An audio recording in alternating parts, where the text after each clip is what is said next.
파트 14. 만주 선교의 마지막 토대를 세우다.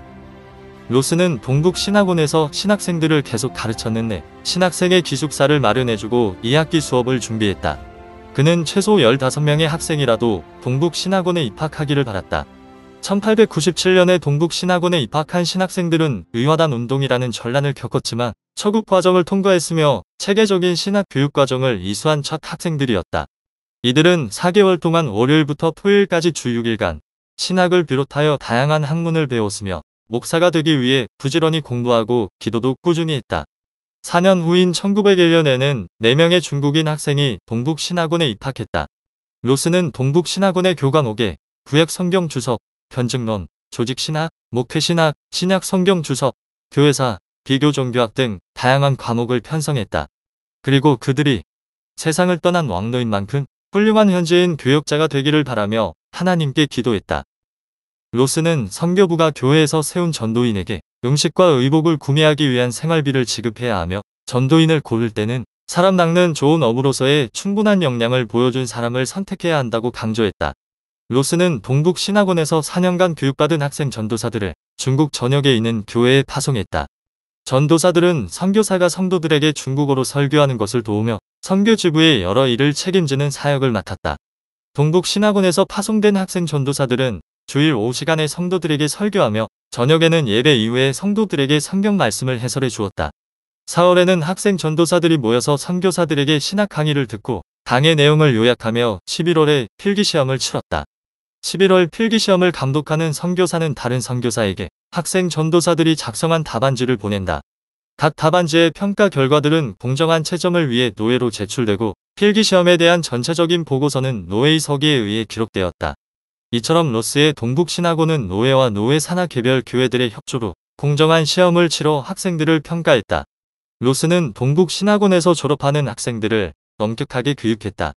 그들은 사실상 중국인 첫 목회자들이었기 때문이다.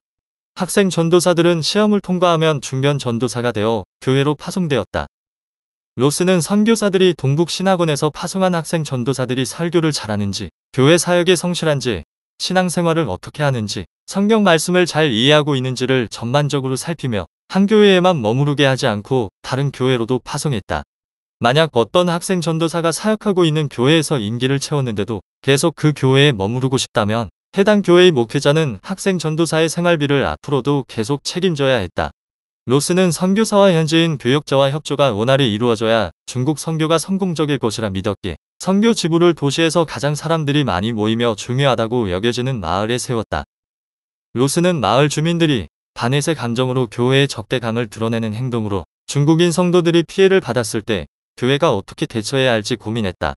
그는 성도들이 마을 주민들의 반기독교적인 행동으로 어려움을 겪을 때 전도사가 도와주어야 한다고 강조했다. 특히 그는 성도들에게 혼자 맞서지 말고 반드시 현지인 교역자를 찾아가 도움을 구하라고 가르쳤다. 그가 성도에게 선교사가 아니라 현지인 교역자를 찾아가라고 한 이유는 서양 선교사가 마을 사람과 기독교인 성도 간의 분쟁에 끼어들면 마을 사람의 반기독교적인 감정을 더 자극할 것이라고 보았기 때문이다.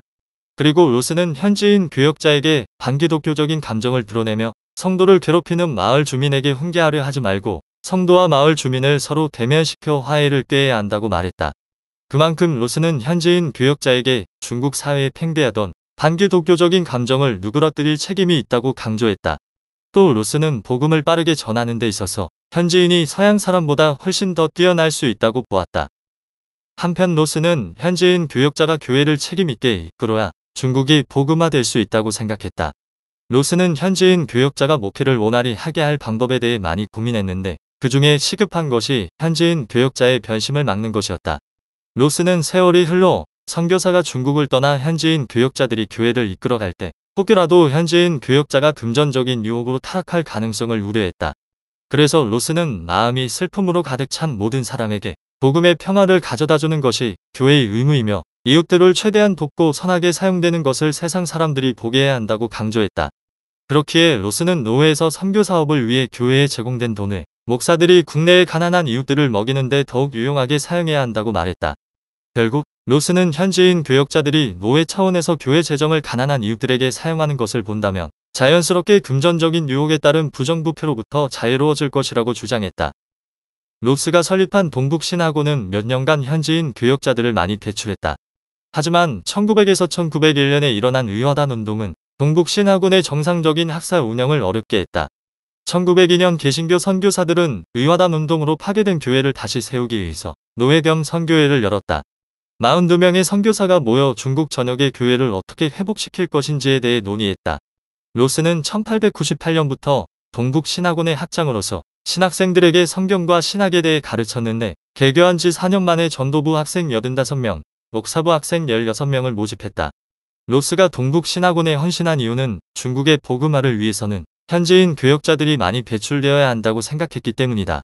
1902년 8월 로스는 의화단 운동이 다시 중국에서 일어날지 분석하는 내용의 보고서를 선교부에 제출하면서 중국에 다시는 이런 일이 일어나서는 안 된다고 적었다. 의화단 운동이 끝난 지 1년이 지났지만 로스는 선양의 교회에서 예배를 인도하지 못했으며 시골 교회에서 예배를 인도했다. 이는 의화단 운동으로 개신교 선교가 많이 위축되었기 때문이었다. 그해 로스는 만주에서의 선교 방법을 썼는데 이 책에서 예수님을 믿어 구원받은 기독교인들이 어떻게 살아야 하는지, 사례금이나 금전적인 보상을 바라지 않고 복음을 전한 사람들이 어떻게 신앙생활을 했는지, 사역자의 가정생활이 왜 중요한지에 대해 저술했다. 그리고 로스는 이 책에서 믿음이란 마음으로 확신하는 것이며 기독교를 받아들인 한 마을을 소개했다. 로스는 선교사들이 이 책을 통해 선교지 주민들에게 복음을 전달하는 방법을 참고하기를 바랐다. 그리고 선교지에 그들만의 독립된 교회가 세워져야 한다고 주장했다. 1903년 동북신학원에서 전도부 신학생은 무려 94명으로 늘어났는데 로스는 전도부에서 수업 내용을 잘 따라가는 학생들을 목사부로 보냈다. 1903년 11월 로스는 동북신학원의 목사부를 4학년으로 편성해 1학년에 5명, 2학년에 2명, 3학년에 5명, 4학년에 10명의 학생이 모집되어서 총 22명의 학생이 목사부에서 공부했다. 로스는 많은 청년이 목사나 전도사가 되기 위해 동북신학원에 찾아온 것을 하나님께 감사했다. 하나님께서 이 땅에 큰 은혜를 주셔서 많은 청년이 목사와 전도사가 되기 위해 우리 학교에 오게 하심에 감사드립니다. 이제는 목사들과 전도사들을 양육하는데 헌신하겠습니다. 로스는 1870년대에는 잉코우와 선양에서 중국인들을 만나고 만주의 대도시인 선양에 교회를 세우는 데 전념했고 1880년대에는 조선의 복음을 전하기 위해서 성경 한글 번역 사업을 했고 조선의 역사를 다룬 한국사를 저술했으며 많은 조선인을 만났다. 1890년대에는 간도의 한인촌과 만주에서 계속 선교 사역을 이어나갔으며 더 많은 곳을 다니며 교회를 세우는 데 헌신했다. 1900년대에 이르자 예순이 넘어 은퇴가 얼마 남지 않았던 로스는 동북신학원에서 현지인 목사와 전도사들을 가르치는 것을 자신의 마지막 사역으로 생각했다. 그는 선교사들과 중국 만주의 기독교인들을 살해하고 핍박한 의화단 운동과 같은 변란을 막기 위해서는 현지인 목사와 전도사가 만주에 많이 있어야 한다고 보았다. 1904년 1월 러시아와 중국이 전쟁을 벌일 것이라는 소문이 만주 전역에 나돌기 시작했다. 로스는 전쟁이나 다름없었던 의화단 운동이 마무리된 지 얼마 되지 않았는데 전쟁이 다시 일어날까봐 걱정했다. 의화단 운동으로 이미 상황이 복잡해진 만주에 러시아가 1만 명의 군대를 주둔시켰으며 일본도 만주를 침략하려 러시아와 신경전을 벌이고 있었다. 일본은 러시아의 만주와 조선에 대한 남하를 경계하기 위해 영국과 제1차 영일 동맹을 맺어 러시아를 견제했다. 그해 2월 러시아와의 협상이 진전이 없자 일본은 야오둥반도의 위순과 조선의 인천에서 러시아 군함을 기습 공격하며 전쟁을 시작했다. 이 시기 건강이 좋지 않았던 로스는 쉬어야 한다는 의사의 조언에 따라 친왕다오시 근처에 있는 북대하 해수욕장에 갔다. 그 기간에 러일 전쟁이 일어났다. 만주도 러일 전쟁의 영향을 받았기에 로스는 동북신학원으로 돌아갈 수 없었다. 그는 그해 가을쯤이면 만주로 돌아갈 수 있을 것이라 기대했지만 전쟁이 끝날 기미가 보이지 않자 그곳에서 할 수 있는 사역을 찾았다. 1904년 8월 북대하 해수욕장에서 중국교회의 미래에 대해 논의하는 회의가 열렸는데 로스도 이 회의에 참석했다. 지난 10년간 중국 교회는 청일전쟁, 의화단 운동, 러일전쟁으로 선교가 중단되는 일이 연이어 일어났기에 앞으로의 중국 선교에 대한 전략을 모색하는 회의였다. 여기서 찬송가를 통합할 수 있는지와 독립된 중국 교회를 창립할 수 있는지 논의하였다. 이 회의에서 로스는 중국 전 지역에서 통일된 선교회가 설립되기를 바란다고 말했다. 선교회를 마친 지 얼마 안 되어서 로스는 아직 러일전쟁이 끝나지 않았지만 동북신학원을 오랫동안 비울 수 없다며 선양으로 돌아갔다. 선양은 러일전쟁으로 만주 주민들과 군인들이 많이 죽었고 도시 곳곳이 파괴되었다. 그는 만주의 피난민들을 도왔으며 동북 신화곤에서 강의도 계속했다.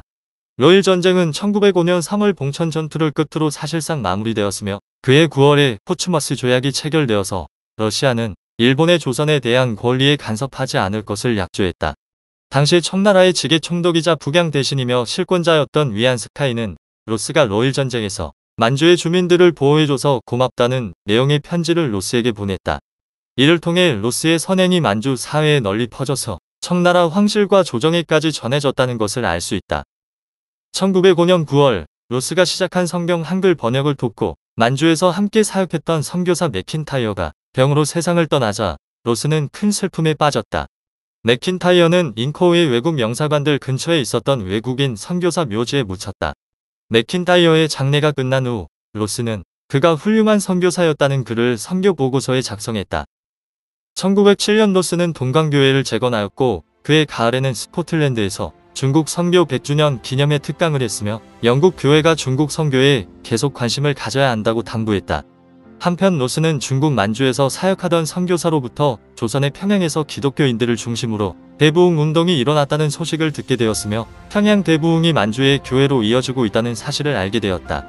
그래서 로스는 1907년의 평양 대부흥 사건을 훌륭한 사건이라 보았으며 만주에서도 교회 부흥이 일어날 것을 기대하며 만주에서의 훌륭한 부흥이라는 제목의 글을 썼다.